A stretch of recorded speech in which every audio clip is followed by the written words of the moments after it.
భద్రకాళి శరణం మమ. కాకతీయుల రాజధానిగా ఏకశిలా నగరంగా ప్రసిద్ధిగాంచిన దక్షిణ భారతదేశము తెలంగాణ రాష్ట్రము వరంగల్ జిల్లా హనుమకొండలో ఎత్తైన కొండల మధ్యలో చుట్టూ చెరువు ప్రకృతి అందాల మధ్యలో ఆకర్షణీయంగా ఉంటుంది ఈ భద్రకాళి అమ్మవారి గుడి. వరంగల్ ప్రాంతాన్ని రక్షిస్తూ శాంత స్వరూపిణిగా భక్తులకి దర్శనమిస్తున్నారు. కోరిన కోరికల కొంగు బంగారమై ఈ లోకాన్ని తన కరుణారస సమీక్షణములతో అనుగ్రహిస్తున్నారు. ఇక్కడ అమ్మవారు 9 అడుగుల వెడల్పు, 9 అడుగుల పొడవు, పెద్ద కళ్ళతోనే ఉంటారు.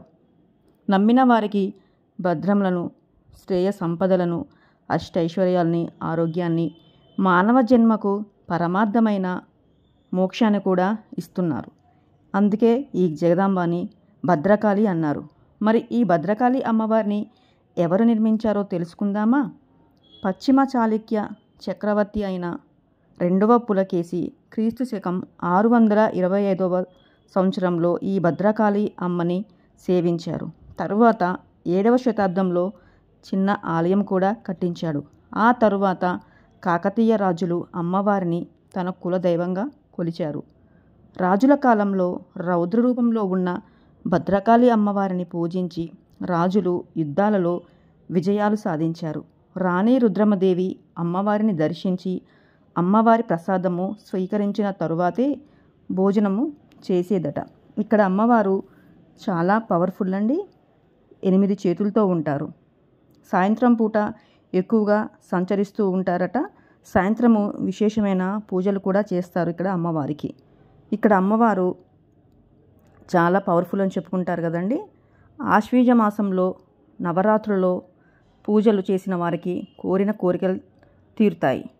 ఎవరైతే ఇక్కడ శుక్రవారం రోజు అభిషేకం చేయిస్తారో వారికి కూడా కోరిన కోరికలు నెరవేరుతాయని భక్తుల నమ్మకము. మరి ఇలాంటి ఈ ఆలయం నిర్మించిన ఆ కాకతీయుల రాజులకి మనం ఒక్కసారి కృతజ్ఞతలు, ధన్యవాదాలు తెలుపుకుందాము. చూసారా గుడి ఎంత బాగుంది. అమ్మవారు 9 అడుగుల పొడవు, 9 అడుగుల వెడల్పుతో ఉంటారు.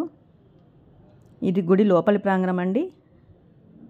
ఇక్కడ అమ్మవారికి కట్టిన చీరను కూడా వేలంపాట వేస్తూ ఉంటారు. ఇక్కడ బయట అండి మనకి అమ్మవారు లోపల ఉండే అమ్మవారికి అభిషేకాలు, అర్చనలు జరుగుతాయి. ఇక్కడ బయట కూడా తాత్కాలిక అమ్మవారిని కూడా నిర్మించారు.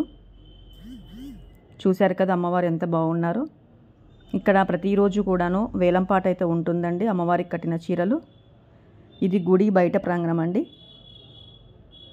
ఇక్కడ అమ్మవారికి ఎడమ కంటిలో కోహినూరు వజ్రాన్ని కూడా అమర్చారని, అది బ్రిటిషులు తీసుకువెళ్ళిపోయారని కూడా ఒక కథ అయితే ఉందండి.